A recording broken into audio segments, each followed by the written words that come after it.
I've got a team and they're all casual employees. And what I'd like is to provide as much flexibility as I possibly can, but also be compliant with the rules around obviously providing a roster for them. So for these staff members who they maybe want to finish a bit earlier or take some time off one week, so their hours are going to fluctuate week on week. What's the best way to practically run things? Like, can I make it simpler but also compliant? I'm glad, that's okay. I'm glad to hear that they actually are all genuinely casuals from what you've just told me, because that was going to be my first question, is whether or not they are that, because that can be a problem with if they're found to be part-timers or something, they get entitlements and that sort of thing. But I realistically just say, get an employment contract for them all, if they've all got a contract, or at least a letter of employment.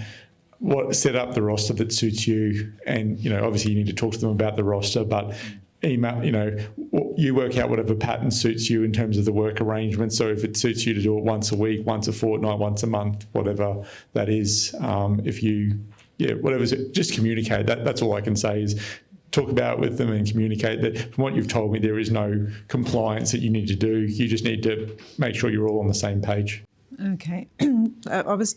It's around, you've got to have a minimum 3-hour shift. Oh, sorry, around that, then yes. You know, like if somebody... Depending on the award, yeah. Yeah, so if they do an hour's work on a Friday, should I be paying them 3 hours? You have to pay them 3, yeah. So... There is no real flexibility around that, unfortunately. The minimum, under the awards, the minimum is the minimum. Okay, thank you. Yeah, and as Ben said, just be mindful of the award, because some awards are 4 hours minimum. I think support work for disability support workers, I think, is 2 hours minimum if they're doing disability work. So we just got to look at the awards to see what that minimum is. And then those questions come in about they wanted to go home early versus I need them to go home early. So you've got to navigate through that too. But the minimum is the minimum, as Ben said. So you've got to be mindful of that too, to make sure you're meeting your obligations. Does that answer the question? And still having you've still got to run the business, but it's having those conversations with them. And it's just trying to provide as much flexibility. So they we're all out on the road. We're mobile therapists, but people like to go, I'll pop into Aldi, or and I let them do that. I go, you can, as long as your work is done, it's fine.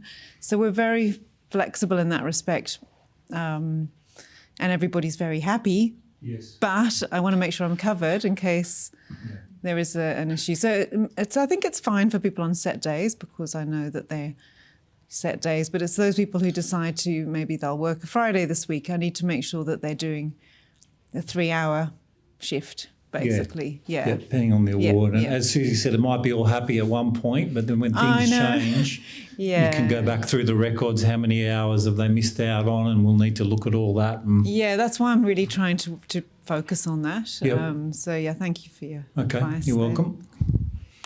Thank you. Thanks very much. Okay. Yeah. Who'd like to go next? Question behind. Oh, we've got one here and I'll come to you next. Sorry, whilst we're talking about a casual workforce, we also have a casual workforce, high casual workforce, but work solid hours each week.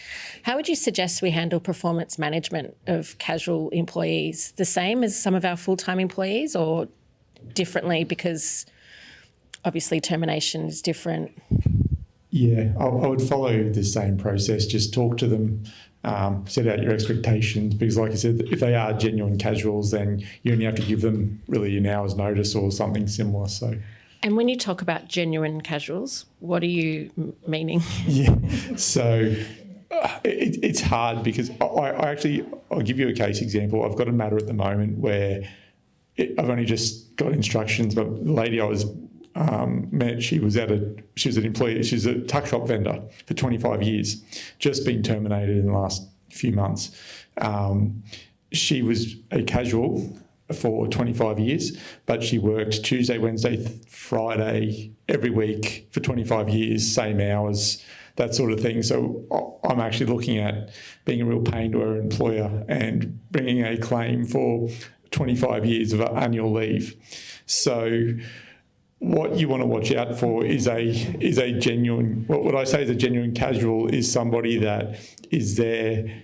I mean, how I think about it is when we were, 18, you'd work at Macca's or KFC 10 hours this weekend and 5 hours next Thursday and different amounts of hours. And especially now with the awards, because the awards say if you've got a casual, you've been there for 12 months. Once you've been there for 12 months, you've got to give them the option of the permanent part-time or the full-time employment. So I'm just always saying be very cautious about that. Like everybody says, well, they're happy, and a lot of the time I get it. The employees like, I'd rather have the 25% extra on my hourly rate and have the higher hourly rate and not have the sick leave and the annual leave until they're unhappy, until they come and see me or somebody else who's going to do the same thing. So I just say, my usual rule of thumb is if you've been there more than 12 months, you've really got to do what you can to try and encourage them to move off the casual. But if that doesn't work, then just make them as happy as you can.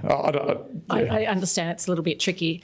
If we have offered full-time to casuals and they've said, no, we'd rather stay on the higher rate, is that us like, okay, box at a tick? Just take a file note of that, and I'd probably just revisit again in 6 months' time or something like that. I wouldn't just set and forget, but let it go for a little while and just say, look, for the last 6 months, you still said no. Does it still suit you or not? So. And sorry, one more. Sorry. For subbies that have been with us for a long time and they still invoice us,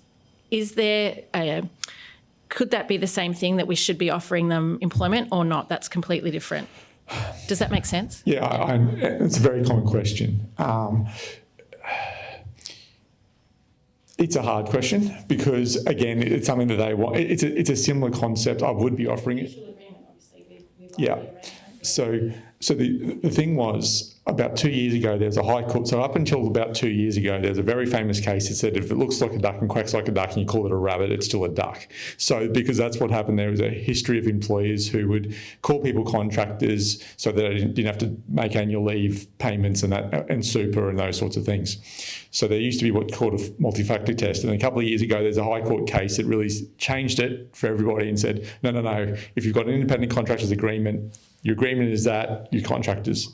High Court's now changed their mind again. It's gone back to the old school. So it's really a matter of looking at the relationship and saying, is this a genuine contractual relationship where you give them minimum guidance about what needs to be done and they can really do it on their own time as long as they complete whatever it is if you can engage them to complete. If they've really got full control over that, they are a genuine contractor.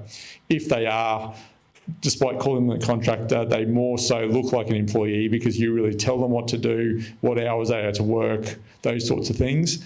I really would encourage you to make them an employee because they're the ones, again, where it's a similar thing to the casual who's not really a genuine casual anymore, who can turn around and go, oh, well, even though you said I was a contractor for the last 10 years, you haven't paid my super and you haven't paid my annual leave.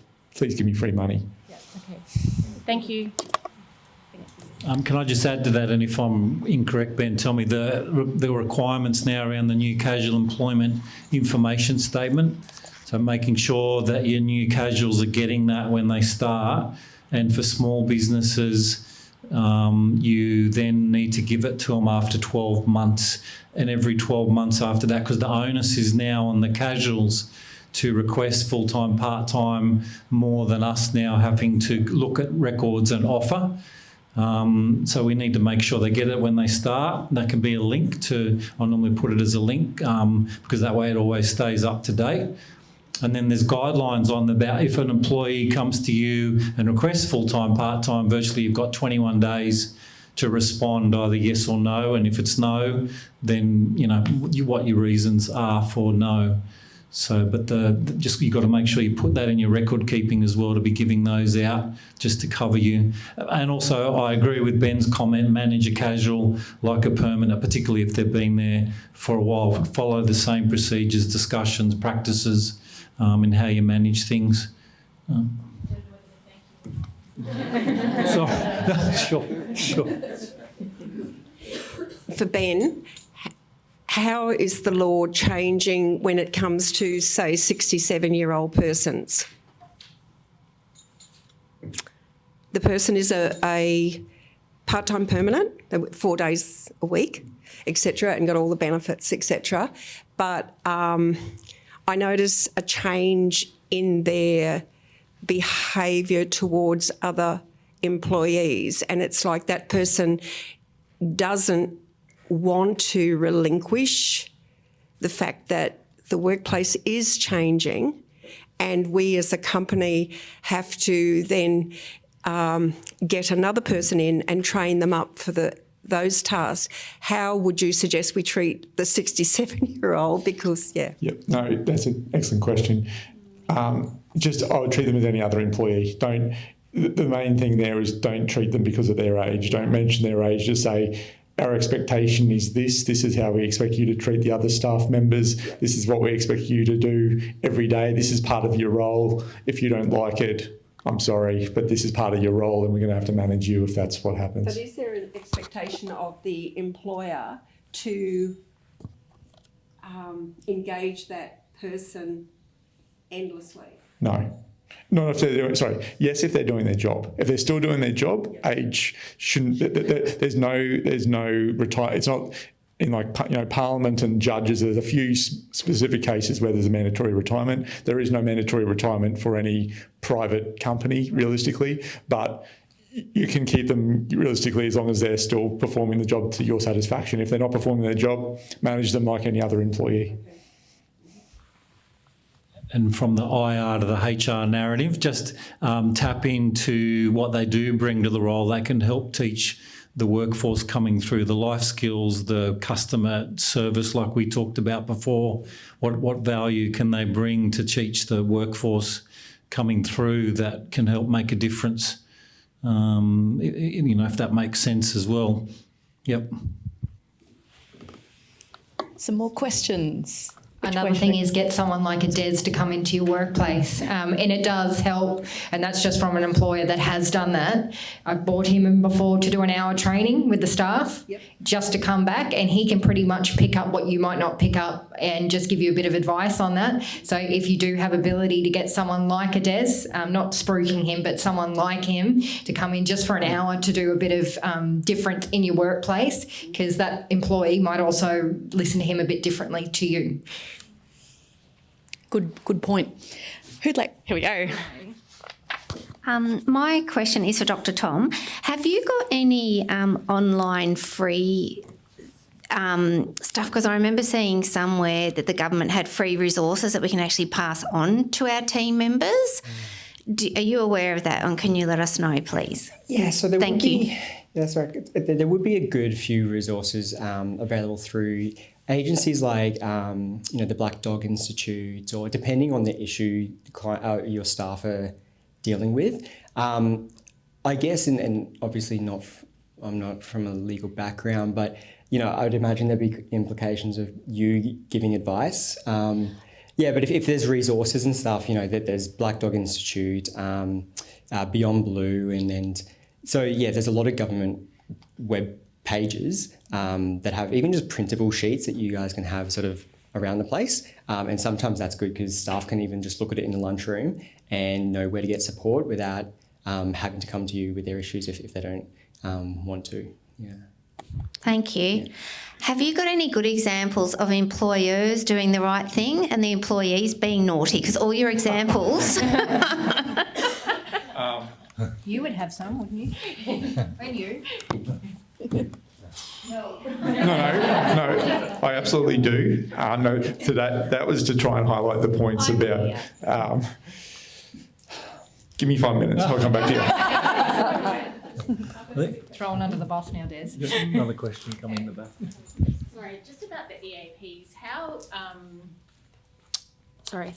How confidential is it? So obviously, I don't want to know what's going on in the appointment. I don't know what, but I know you do. But Joking, I'm only joking.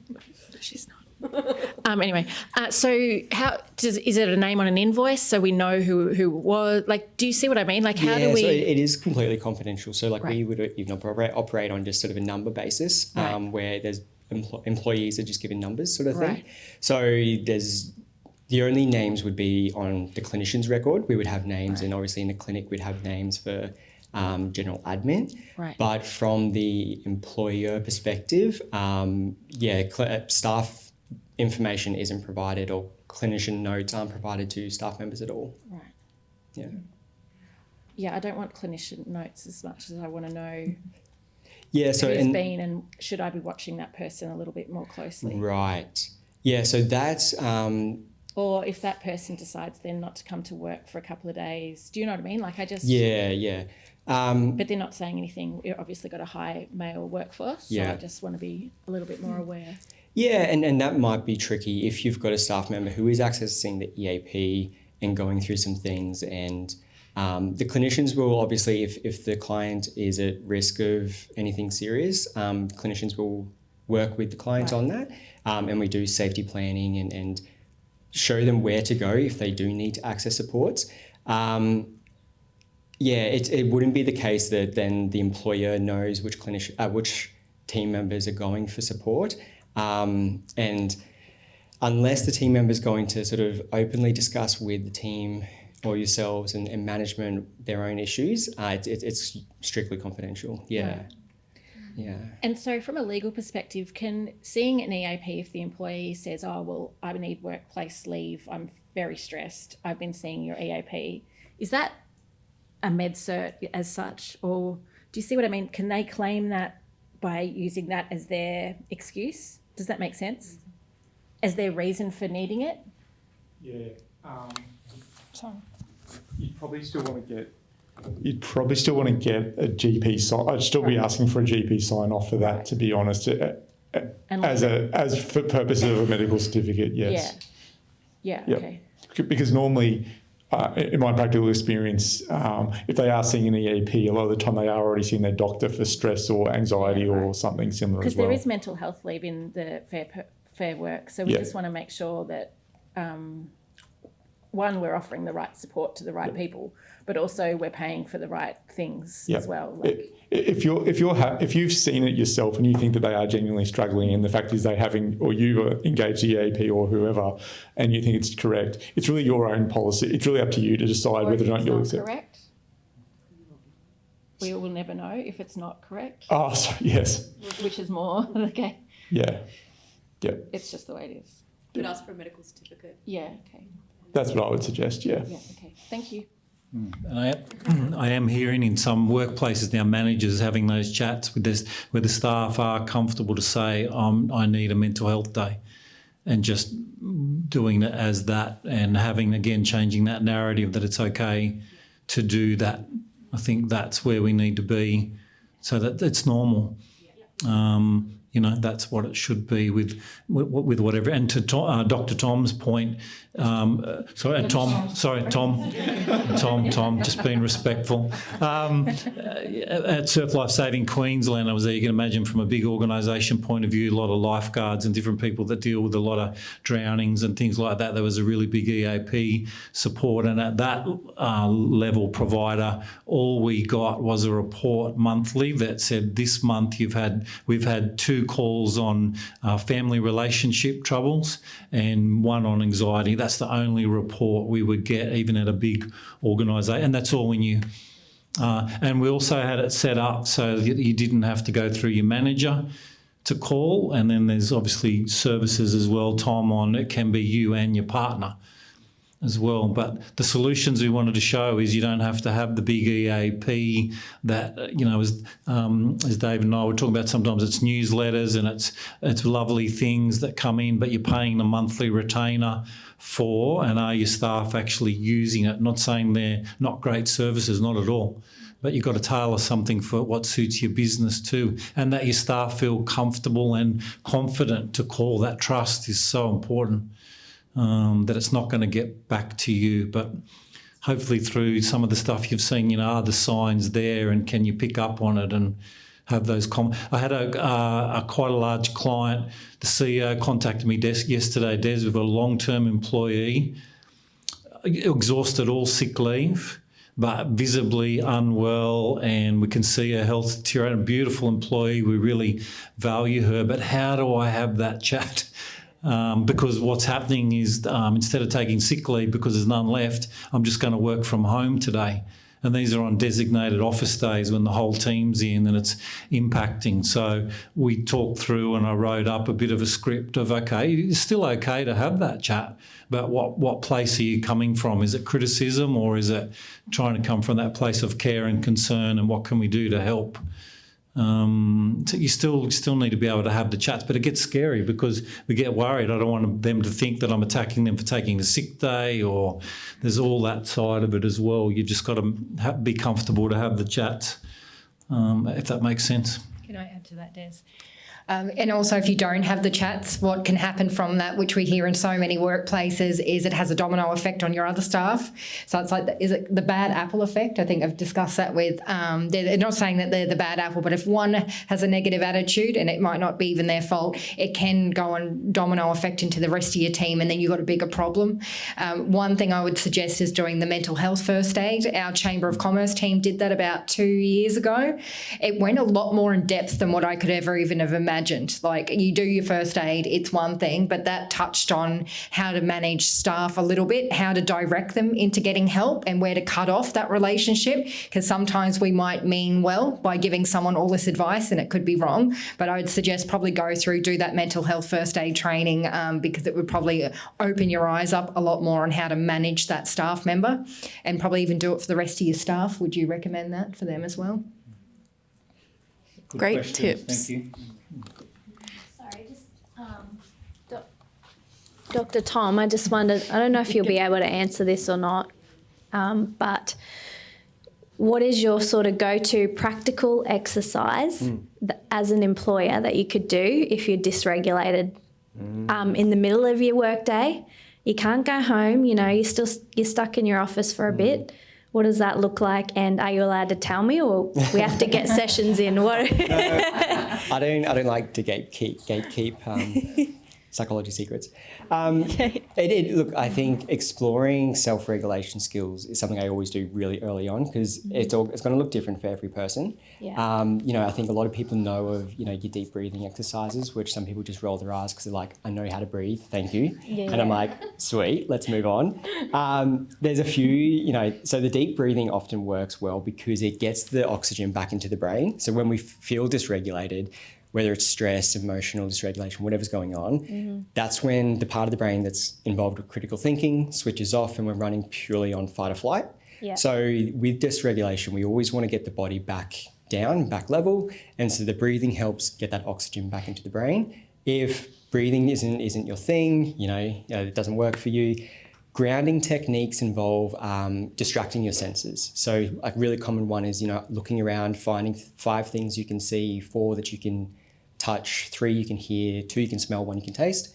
Other things like find every circular object in the room. These things distract your brain, get you to stop thinking, help your nervous system calm down. All else fails, cold water is often really good. It brings the body temperature down. So whether that's cold water on the face, drinking cold water, ice on the back of the neck, these are things that we often explore, that when we go through really intense emotion, our nervous system just goes up and our thinking brain turns off. Yeah. So things like cold water, aircon, fridge, whatever it is, brings your body temperature down, gets your body back into a state of regulation, and then your thinking sort of comes back online. Okay. But again, it's different for every person. Yeah. So even if you Google grounding techniques, full lists come up. Have a look at what resonates with you. There's some mental imagery things as well. I like to do one with roots growing out of your feet into the ground. And, again, it gets your brain distracted, gets your body sort of focusing elsewhere. Yeah. It's sort of a trial and error sort of thing to help figure out what regulates you. No, thank you. That's good. Does anyone else want Sounds like you've got just a little bit of knowledge in that space. Yeah. That was really interesting. Thanks for the great What about question. Tom? One thing I raised, putting it back on Dr. Tom, but you don't want to be Dr. Tom. We're going to call you that. Is business owners who are at the top of their business, the CEOs, those people that you have all of the information, and I hear it all the time, is they get burnt out. The business owner gets burnt out. They can't go and vent to anyone because they have all of the information up here. They can't go and share it. They don't have a go-to, and the only solution from them is go to your GP, they're human beings. Is a business owner somebody that you would take on as a client as well? So even though there might not be an EAP program for them, is there resources set up within your clinics that you look after business owners as well? Yeah, I mean, we take on sort of anybody. We're not a specialist clinic that focuses on any one thing. We have a few clinicians who do a lot in the space of sort of motivation and performance. It's sort of, I would always recommend having a look around at, psychologists that you think you'll get along well with. We know from a lot of research that the best clinical outcomes come from that therapeutic relationship. So finding somebody you actually get along well with, who you feel as though is going to support you in the right areas, that's really the key thing. So if you're at the top of the business, you probably have that mindset of, I don't have time to look after myself. But that's where we see the issues then trickle down. And if you're overwhelmed and dysregulated, your staff members are going to see it, and it's going to just be much more difficult to manage. I'll just add to that. And just to round that out, unless you've got any more questions in that area, something that Tom had in his slides is really important about leaders and CEOs, setting that example, not being afraid to grab the gym bag at lunch and go to the gym or go to the pool, or leave at 4 o'clock to pick up your children, all those things, creating that as normal, not sneaking out because I'm going to go and try and do a workout because I don't want the staff to see me, like those values you had in your slide, setting that example that it is okay to have balance. I am going to go home at 4 o'clock. There's no questions come up yet, and Ben's the expert of the whole, in every award now, there's the whole right to disconnect legislation where people have the right now to disconnect. So it's a matter of, does it mean do I not allowed to send emails after hours and things like that? It's about employees not having to respond to emails after hours and do work after hours if it's not part of their role and not compensated for it. But why don't you take another step? Microsoft Outlook is a wonderful tool for scheduling. If you want to do your emails on a Sunday, schedule them to go Monday morning, because you know what happens, even though I don't expect my staff to action that today, I just want to send it on Sunday so it's ready for Monday. What's going to happen if it's an email with, you must do this on Monday and I need this report from you by close of business? What do you think the staff member's going to do? It's still going to take up mind space on the Sunday. So think about your actions in regards to that, in that whole right to disconnect is what I would say. I guess there's no case law or anything happened in that yet, but it's built into every award now. Yeah, it's not as scary as what employers think that it could be. That's probably the message I've got for that. Just use common sense with it. Like Des said, it really is. If you can plan to have your email sent during business hours, please do that. But if you can't, you just got to be clear with your staff about the obligations. If I can come back and answer this lady's question about any bad employee behaviour, there's 2 points I want to make about that.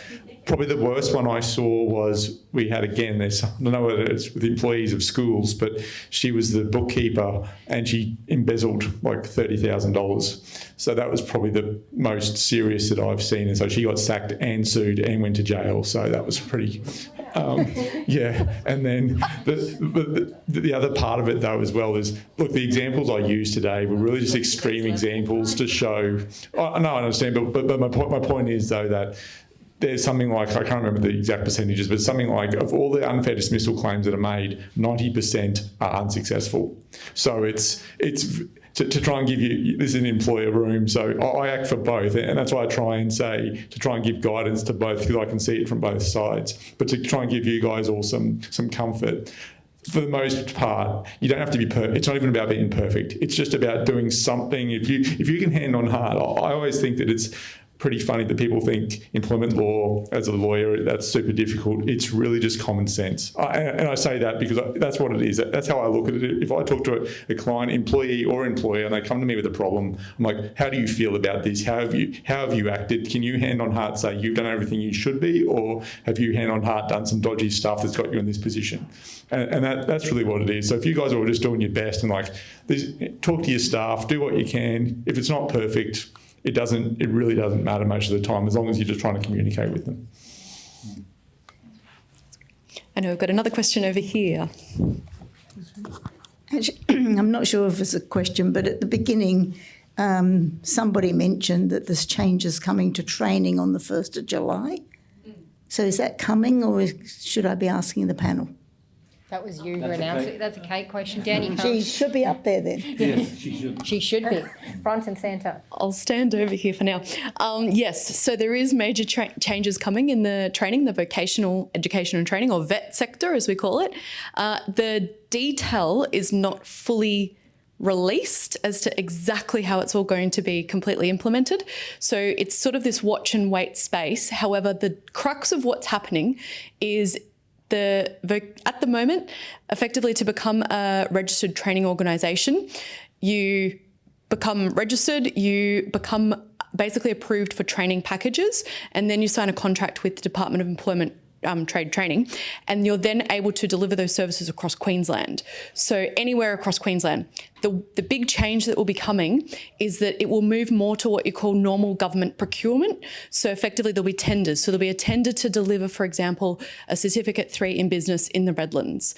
And then that will go up as a tender, and all of the registered training organisations who are approved to deliver that particular training package or that particular course, they'll have to tender to win the contract to deliver that training. So it's going to be quite a significant shift. I think what we'll see is that we'll see a higher quality, because in order to win the tenders and then to win the next tender and the one after, they're going to have to provide a high level of quality training with good outcomes in terms of completions, in terms of customer satisfaction, all that sort of thing. But I think it will mean that we will see a reduction in the number of registered training organisations, particularly the ones that are, let's just call it Shonky Brother training orgs, that are getting people through on RPL, recognition for prior learning, and quick, tick the box, get them out the door with this qualification. That side of the training sector, I think, will pretty much disappear with this changed approach to tenders. So I think what it will mean is we'll have a higher quality of training offerings. It'll also require a greater communication within regions of what is needed. So that's where like the likes of our Regional Jobs Committee and the Chamber and all that need to know what is needed, what do businesses need in the way of skilled available workforce, and we can then be talking to government around these are the training courses that need to be delivered in our region right now to meet either the immediate needs of the employers and or the skilled interests. So we'll be doing a bit more of that surveying around what do you need as a business owner in the way of skilled available workforce, and also the other part is the asking the community, what do you want to do? What do you want to study? And there has to be that link between the two. And then that's where those opportunities will come up, that there'll be then tendering for the delivery of those courses. The other thing it will mean is that you won't have, say, 2 courses, one in this room tomorrow and one like down the road, a kilometre next week for the same offering. So you'll get what you call better bang for buck or use of training funds. Whenever you said tendering, like tendering to who? So if I want somebody to do a high-risk ticket in construction, who do I, like, as the RTO, who does the RTO tender to? So it's the government. So the government will be issuing the tender, that then the registered training organisations need to actually put the tender in to win the right to deliver that training. So it will need, and this is the bit that we don't have the full detail yet released as to exactly, what tenders are going to be offered in which regions and whatnot. So there is a bit to still work through. It's all come through a training ombudsman review, and there's 29 recommendations to bring Queensland training effectively best bang for buck, quality training delivered for the best financial outcomes, etc. So there's a big reform done, and this is the first stage of the implementation of the ombudsman's review. And so it does have multiple components that are getting rolled out.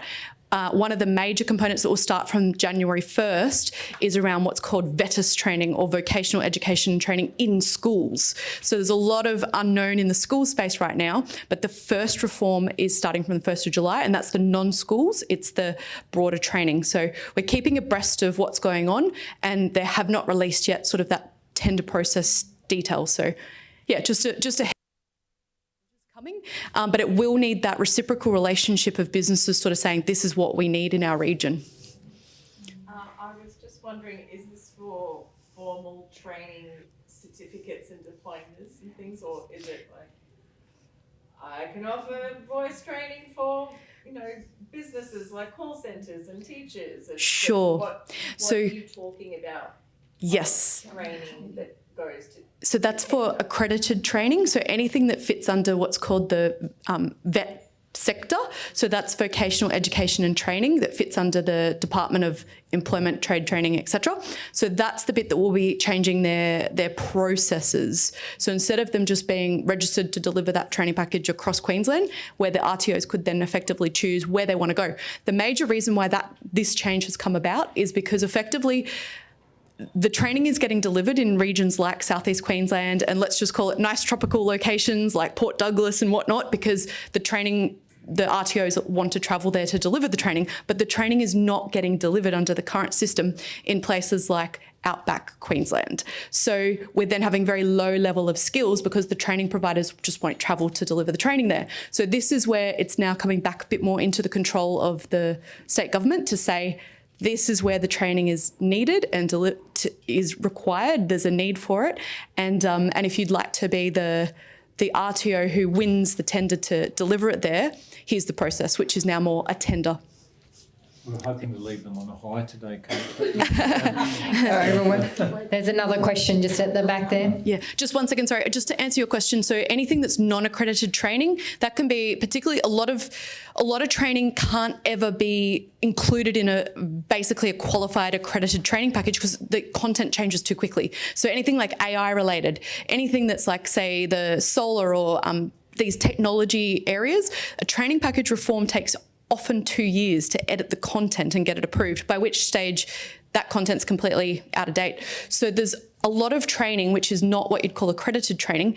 That still operates as it does right now, which is non-sector qualified or controlled. So that's where you see an awful lot of things, and there's more and more people popping up with different relevant training, and it can sometimes be quite challenging to really figure out who do I trust for what training, and that's really hard. So that exists. And then there's the third part of training, which is micro-credentials. And micro-credentials, particularly in the university sector, but also vocation, education and training, they're really trying to grapple with what is a micro-credential and how will it operate and how will it be recognised. But there is a big move, and this is all coming through that training ombudsman, a big move towards more being delivered through micro-credentials. So you do a small little short thing that you might then get some sort of a recognition for, but it's not a full degree and it's not a full accredited training package. So there's that extra thing that's, I think, going to make a big difference. It'll help, but it's been 2 years in the making and we don't have a full resolution between both university tertiary education and vocational education and training to really cement what this micro-credentials framework and therefore offerings is going to look like. So I've got the question just before we forget you. No, before I forget. This is a question about work experience. I get approached for work experience in my studio. What do I need to do to legally cover myself? And what can I or what can't I offer? That's a good question. This can be a little bit of column A and column B back to Kate as well. We work a lot on that. Businesses are overwhelmed with the amount, especially the trades, on kids coming to get work experience, and there's just too many kids and not enough employers to accommodate. And it is that fear of what do I do with them? So that book that we showed as one little guide, it's like take you through the employer guide with feedback that we've had on what to do with them on a day-to-day basis. Schools will always provide insurance to cover you in your business, and they will lead with a letter, and you can have that communication usually with their liaison officer or their employment manager. Taking a kid off the street who randomly comes in, I'd advise as an employer, and again, shoot me down if I'm wrong, I wouldn't take them in. I'd only take them from a training facility or a school because they've got their set structures. They check in with you, they check in with the student, and 9 times out of the 10, the student, not the child, is happy just to have any bit of experience. So a long time ago, it used to be they wanted you to keep them for 5 days, full time, that was it. Schools are now a lot more flexible.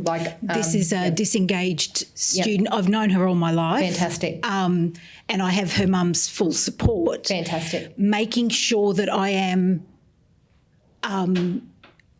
providing the best as I can. Yes. But also covering myself as a employer. Have they got a good school that the students attending? They are no longer at school. Oh, so they're not. They ceased year 11. Kate, would you have a suggestion then outside of the school? Because I'm more familiar with the ones that are in the school. Yeah, that's the challenging part is as soon as someone has left school or is not registered in a training organisation who has that insurance cover, you then effectively are taking them on in your business and therefore you're responsible for their well-being, their performance, their safety. If they trip over and crack their head open, it's on you. So effectively, you'd have to look at your own insurance and be prepared to take them on, just like you would another staff member. And depending on what insurance you have, you may have volunteer insurance. They may be able to come in as under a volunteer. Again, I might deflect to Ben on that for the legalities. But you could look at sometimes people say it's actually better to take them on as a casual staff member from the risk management perspective than to take them on as a school, as a placement, a work placement. However, it really does come down to that legal and risk management. If they're in school, like Susie said, or they're doing a placement whilst they're studying a qualification at uni or at say TAFE, like a vocational training course, then they're covered by insurance. And effectively you get indentured into an agreement, which you sign as the employer, they sign as the student, and then their either RTO or their school signs. And therefore they're fully covered. So if anything goes wrong, it's on their insurances, not on yours. And so that's what, I'd highly recommend. That's the best way to manage taking people on and giving that experience and exposure. And if they're, for example, in school, they can do up to 28 days of work placement per year under their school's agreement. So you don't have to take them on for all 28, but you could take them on 5 days across, like you can figure out the work pattern that works for you. And I would never recommend trying to take someone on for 28 days because effectively that's bridging on, is it free labour or is it actually a true work experience or exposure? One of the things that we're hearing is a lot of businesses, like Susie said, it's a lot and they don't know what to do with people. The whole concept of the nature of work experience is a bit of a don't know, I can't take another person on. But you can be creative about it and it can be work exposure, just giving them an exposure to things. And you can make it work for you. What can your business offer? How can I bring people in? It could be that you say to a school, I'm happy to have 10 students come for a walk through my business and it will be a guided sort of tour for 2 hours as opposed to having to take one person on sitting in your business for 10 days. So there's a lot of different ways you can kind of look at that. How can I support the younger generation coming through to know about my industry, my particular opportunities, et cetera, et cetera. Oh, sorry. I was just going to say to add to that, it'd be preferred to do it through uni or high school, but in your case there, I would probably suggest if you can do it as a paid casual, because there can be because at least then that is what your risk profile is realistically, is that it's too much work, therefore it's free labour, therefore you should be paying them anyway. So, I mean, if it's 16 years old, the award, it's like 50% of the award wage or something. So hopefully your business can afford it. If it can't, I'd just be very careful. And my experience with that, as my colleague hopefully will support beside me, Fair Work talk to the fact that any longer than a trial needed to, demonstrate, show the shift, must be under supervision, then it becomes work. That's that borderline, is the definition, if I'm right, Ben? Yep, when people are asking about that. So I'm going to put them on trial, Des, for a week and not pay them, well, that'd be seen to be too much. So that all makes sense? Oh, definitely. Thank you. Yep. Anyone else got a question? Excellent. Here we go, Cass. Not sure exactly who to direct it to. I know a key theme has been communication. So we run fishing classes and we employ a lot of teenagers who are terrible communicators, who rarely reply to my emails. What we found works best so far is we have a Facebook staff group. For things like you talk about, like the new wage increases and kind of information, is that enough? Or should they be personally emailed, or is that enough for communication to count? Are you saying in terms of just letting them know like they're all going to get an increase? Yeah, just general information. If it's if it's general information and across the board, then I think that, from my perspective, that's okay. Obviously, if there are differences, that would go individually. But if it's working at the moment, sorry, I've got teenagers at home, so I'm not the best advisor on that either. But if it's general information that, hey, super's going up to 12% from the 1st of July, you'll notice that in your pay come through. Thing generally like that, if that's what you're asking, I think that's good if that's working. Other businesses I know in your business, Tom, you use Slack to communicate with the team, and from what I hear, that works well. They can have individual. Asking each person to acknowledge. So if we use Slack, and if we post something in Slack, can we say, can everybody at least acknowledge this post to show that you've read it? Yeah. And all they have to do is do a love heart, do a thumbs up, whatever. And that way they've acknowledged, they've understood. Yeah, that's a good idea. I think that'll help.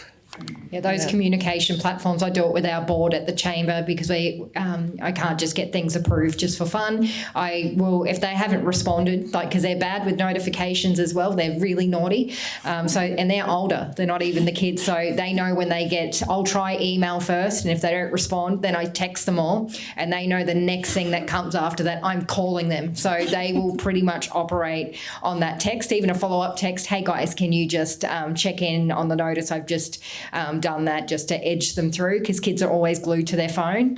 Unless is TikTok included, like they could do like a little dance to say, look at the new increase. We could get creative in there. I don't know if TikTok's legally allowed, is it? TikTok approvals for me. Whatever works. And just for your question earlier about is there any resources online as well for employers, there is so much, it is ridiculous, but it's too much. It goes down this tangle-webbed that you go down some rabbit hole and end up in another place. It gets very overwhelming. So there is psychological risk management, it's like a 100-page document almost. It breaks it down so you can assess your own business. Basically break down each staff member, see what you're doing so you can plan for it, and there's tips and all of this, but it does get very overwhelming for it. So if you go on one page, just look at it slowly. I'll give those links to Kate, and you can just click through them because there is a lot of stuff, but I know this state government is trying to get rid of the rabbit holing and trying to make it a little bit simpler, but there is just a lot, even with the sexual harassment new legislation that come out.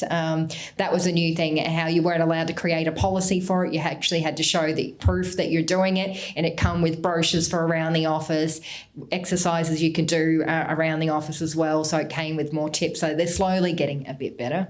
Because it does send I said that to you earlier, it's hard when a policy gets introduced that they say you must have it, but then you don't know where to go as an employer. Like they train you with these little videos to go, as an employer, you are going to get sued or go to jail if you don't do this, but they don't tell you where to go for the training. For me, I would rather ring up Dr. Tom and say, can you come out to the office? Could you do that? And I can book that in as training, and it doesn't give you a list. And we've reported that back to government to go, where can we go to find sort of specialists to come out and help actually train these people professionally? But any complaints, give them to me. I'm off to see Henry Pike next week to complain about anything federal in the IR laws. On that, but can I just take a step back? How Yep. do you recommend that small business stay on top of legislative changes? Be on that, Yeah, like for example, I learnt on social media about from somebody random that that I needed to implement this sexual harassment prevention plan in the workplace.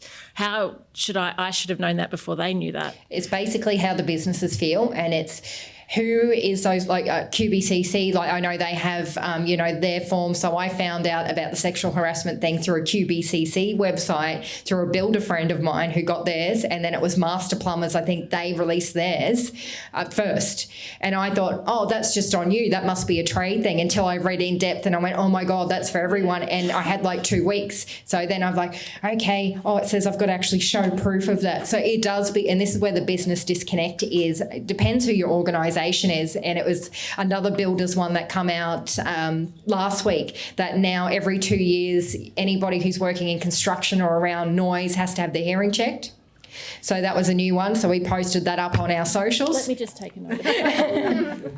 So how do I find out about that? Stay in contact with people like the Chamber and things like that with Des. Website, Fair Work newsletters, sign up for those. It would be good because you'll get it first. I always say take with a grain of salt when you see something published by media, because usually they'll take the sensationalised heading and then everyone runs mad, especially in real estate. What I've got when they says, you are now allowed pets, it's like, hang on, just wait, you've got to read the fine point. So go to the reliable sources. So as Des said, Fair Work, I would just definitely check with them. They're very good with taking phone calls and questions. Chamber Queensland is fantastic as well. So they've got a lot of, so they're like our governing body in Queensland. So they've got every bit of legislation from all levels of government. And if you're confused, I remember I had to ring someone about a domestic violence. A staff member, unfortunately, had taken advantage, what was felt from that one, because it didn't come out. There was a little bit of a grey area around it and they didn't know what to do, how to handle it. And Business Chamber Queensland helped them for free actually understand, translate that, and they were able to do the right thing with their pays, because there is no guidebook. You get thrown into it sometimes. But yeah, there's a hearing one now. As a small business, what HR policies would you recommend we had in place, but just not for the sake of it, if you know what I mean? Yeah, sure. Certainly the legislated ones in sexual harassment, discrimination, bullying, workplace health and safety, and making sure that's up on the wall, return to work, those key ones. Yeah. And then your other ones, of course, then, if you want to have leave policy. As Susie said, do we all know about the family and domestic violence leave that was introduced, and it's 10 days paid? Yep, so I mean, that's there. So, and having that, depending on the size of your business, you might have a handbook where you have them all in and work on putting that together, if that answers your question, but certainly the legislated ones. But while I've got the floor, just the thing that come up about wages, to just really being sure that any award increases, being up to date on that you are across those and do pass them on, and any subsequent increases in allowances that go up with that and penalties. They've been probably on half a dozen times where new clients got me on board. Des, can you help us with this? Here's all our pay details. This is what we're doing. And by supporting them, I've been able to find that they've unfortunately been underpaying staff in certain areas. Not by any intent, not by any malice. However, we have to work to rectify that and put systems in place to make sure that it's fixed. Intentional underpayment, as Ben will tell you, can be jail time and criminal charges these days. If you want to read some good cases, again, have a look at the Fair Work website of the cases that they publish. But just please make sure you do that for yourself. Keep up to date with your wages as they come through. And anyone that's on a salary, they're on a salary, they're doing stupid amount of hours a week. I know I'm paying them enough, but are you? You need to do those calculations as the award keeps going up. Am I paying them enough for the hours that they're doing? You should be doing those checks. Great. Who has the ownership on the recording hours? Is it the employee or the employer? I've seen it vary from depending on the system you have. Sometimes the manager puts it in, or it could be the employee, depending on the system you've got where you want them to enter in. I guess employees are on the road or in disability services with shift care and lots of different systems. Sometimes it's the manager recording. Yep, it just depends on that one. Yeah, I've just got an employee who's very reluctant to record the times that they're doing. But I also then don't have a guide on how much extra they're doing, or yeah, sure. So how have you been paying them? But that's another conversation to have with them. They, like you said, we have to legislatively pay them within 7 days of working, but we need to know their hours and what they've worked. So that's a big discussion with them just to get that right for their benefit too. Yeah. Definitely.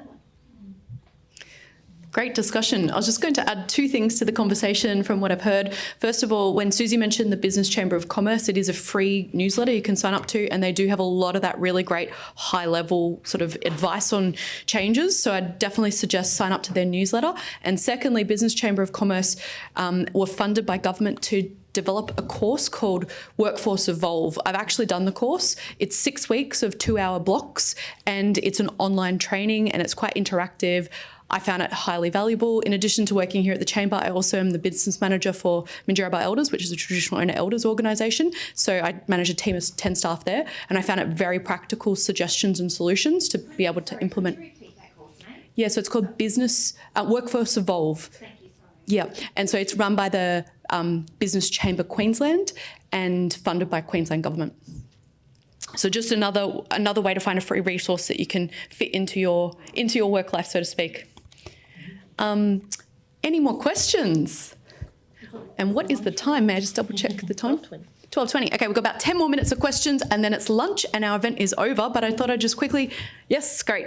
Mine's more like a comment, just on introverts and extroverts and like celebrating birthdays. I don't know if you heard about what happened in America. Was a guy specifically said, please don't celebrate my birthday, and they went and actually celebrated the birthday and he actually sued them. I've got a family member that specifically didn't go on his 50th birthday because he didn't want attention. He's introverted. I'm sure he's on the spectrum. I've got family members. Several of my kids are on the spectrum as well. So don't give them any attention. Like, do you know what I mean? Yeah. So I guess my question is too, like I've got some staff that are actually quite introverted, so I won't ever sometimes set up a meeting in advance because this is a gross generalisation, I don't want them stressing. So what I tend to do is kind of do it on the fly. I'll go out to them and then, okay, let's go out for lunch, and I'll pay for them for lunch and da-da-da-da-da. So I guess my question is, it was a comment, but also the question, have you got any ideas as well, just engaging the introverts, they're the hard workers, they're the quiet achievers, but actually, like I always tell my staff, you guys are awesome, you're fantastic, but have you got any tips as well, I guess, to help employers engage introverts in a way that they feel comfortable, not how all of us extroverts say, let's have a party and we'll have a cake for you, this will be awesome. They cringe, do you know what I mean? Absolutely. And so it's just if you've got some of your expert wisdom to send my way, that would be amazing. Thank you. I mean, the first thing, is, I guess, ask them how they would like those. Yeah, and you're spot on. You've got to be very careful about celebrating things like that. Like I said, to start check in. The only time, and sometimes employers and I, we have to send them a notice to say we want to have a meeting with them, and we have to invite a support person. So my mind goes, oh my God, they're a massive stress head. What day are we going to do that? We're meeting with them on the Wednesday, righto, let's send it the Monday morning because we don't want to ruin their weekend. So you do have to individualise a little bit of what will work for that person and what will get the best out of that person. A bit of an introvert myself, but I still like my birthday to be recognised, and I still like someone to acknowledge things. But again, I don't like big crowds. I still get nervous sitting here today in front of everybody, but you push yourself into, Really? into it. I'm not really answering your question because it's case by case in terms of, there are the extroverts, but the introverts, you said there's some untapped gold there a lot of the time in what they can bring to the business and how you manage those people differently. You need to figure it out case by, is my experience. I'd love to hear if anyone else got something different, what's worked for them. I'd like to hear Tom's response to that, because obviously you've experience with people with neurodivergence and all sorts of approaches, and how if there are any ideas around the reward systems and approaching that in a more open way. Yeah, and I think as Des was saying, it is going to be individual and on a case by case basis, and I guess if you do have staff members who have been identified as ADHD or autistic, obviously being open to accommodations for that. And again, that's going to be case by case. For some folk who are autistic, the idea of a group meeting where they're in a room that, the lighting or the aircon is obviously a sensory issue for them, or forced social gatherings is going to be, really triggering for their nervous system. So I think having flexibility to accommodate that is going to be really important. And, I guess, there is that fine line of, being business owners, team meetings might be a requirement, right? But so it's going to be hard if we're then accommodating for every single person. So I think if you do have staff members who do identify as having particular needs and accommodations, obviously listening to that and being as accommodating as you can is going to be a priority. If it's a birthday thing, maybe send them a private message and say, happy birthday, are you happy if I share this with the team? If they say no, say, that's all good. It depends on the person. It's going to be a very individual case-by-case basis.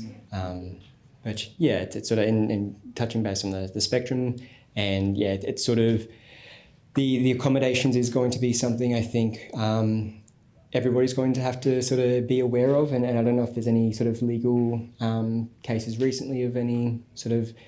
Celebrating a birthday. No. I'm thinking more of like workplace accommodations and that sort of thing.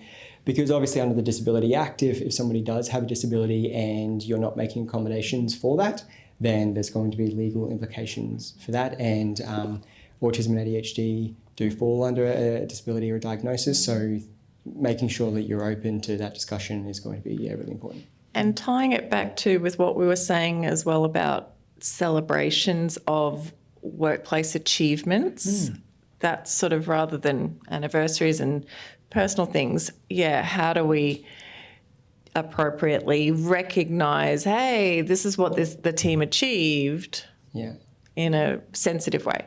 Yeah, I think, and that's a really good idea. And I've worked at a few places where if there was a Monday meeting, the first 10 minutes would just be, does anybody have any accomplishments they did over the last week? Or even if there's a shared platform like Slack or something else at the end of the week, getting the team to share any wins they've had. That's another good way of getting people just to reflect on, things actually went pretty well for me. It helps to almost identify and focus on the wins. And I guess obviously not having that pressure to say everybody must contribute, because then people just won't want to have to share something if it is quite personal. I don't know, Des. And probably the only other thing I do is maybe share agenda in advance for those people you identify. And certainly, if you're worried, never put anyone on the spot in a meeting. Again, it's common sense. I know, talk to them in advance. I am going to ask you about this in the meeting today. Do you mind sharing that? Do you mind sharing from your department? And certainly I still practice that to get them in the right headset. That's important as well. One last question. Thank you. It's probably only you probably all know the answer to this, but I'm just curious as to if in between like a holiday period, like in between Christmas and New Year, there are non-public holiday days and the business is closed down. How do you navigate whether people take annual leave in that time? As in, we're going to close the business, so if you don't want to take annual leave, do you have to find work for them to do at home, or how do people? Let's go the legal step first. Legally, you can shut the business, but that's why, as long as they've got notice of that, that's why, like in the employment contracts I draft for my clients, there'll be a standard shutdown clause in there that says we may shut the business down for Christmas, for example. I find that's the easiest. I mean, I can even talk specifically from my own firm. So we do a lot of property work as well in there. So people settle their purchases and sales of properties over the Christmas period. We say we shut it for 2 weeks, but we say by exception, people can be in the office. So that's the other thing you can do. So depending on how many staff you can do, but I normally recommend, especially for micro businesses, you're better off just to say, no, we're shutting. Make sure you've got enough leave, accrued leave for that period. Otherwise, you can take it as leave without pay. But because I find that, and again, even from experience in my own firm, there's some people go, I want to work, but that's because they can sit there and do nothing for 2 weeks and get paid. So that, as the owner, that's unhelpful. So, yeah. Okay, thank you. That's great. Yep, good question. And just on leave, Tom talked about getting people to leave. Be careful of those employees that don't ever want to take leave. Make sure you manage your leave balances and keep on top of it. Don't let it accrue. Same as time in lieu. Don't let it build up. And I have had cases in my own history where twice where someone who never went on leave, wouldn't take leave, refused to go on leave, was also actually stealing from the company and didn't want to take leave because they didn't want someone to figure out what they were up to. So that was another reason why there was patterns there. There's another whole workshop we could do on that with some of the stories over the time. But they were out of left field cases. And just the lady down the back, sorry, didn't get your name on the policies.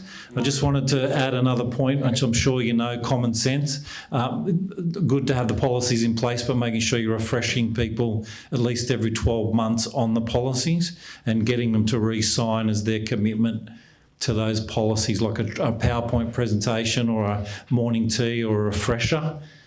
Because if Ben or I have to help you with a case, the more recent they've done the training. I did my sexual harassment training in 1970 when I first started with the firm, and I never even signed off on it. Do you have anything more relevant than that where they might have realised that policy was in place? No. So refresh.